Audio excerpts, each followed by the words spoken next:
Good morning Good morning everybody បាទថ្ងៃនេះផងវីដេអូមួយបាទ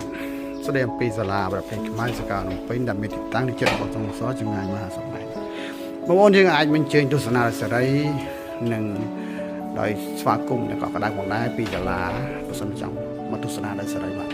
ហើយសាលាខ្ញុំបាទមានលក់ឧបករណ៍ភ្លេងបុរាណខ្មែរគ្រប់ប្រភេទទាំងអស់បាទអាចកំងតាមការចង់បានមានដូចជាត្រអ៊ូត្រសតខេខេមរ៉ូនីតគងមានឆៃយ៉ាមានទាំងអស់គឺថាអត់ខ្វះហើយធានាបានគុណភាពសំឡេងនិងគុណភាពនៅការប្រើប្រាស់បានយូរអង្វែងផងដែរមានឧបករណ៍ល្អច្រើនហើយស្គរដៃគឺថាអេមបងប្អូនយើងអាចជាសម្រាប់លេង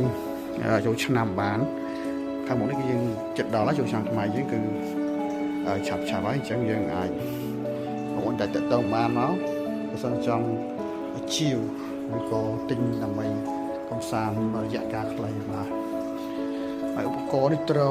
ប្រណិតដែរនេះថ្លៃណាតម្លៃខ្ពស់តិចដោយសារឈើល្អឆ្លាក់ដោយដៃចឹងទៅ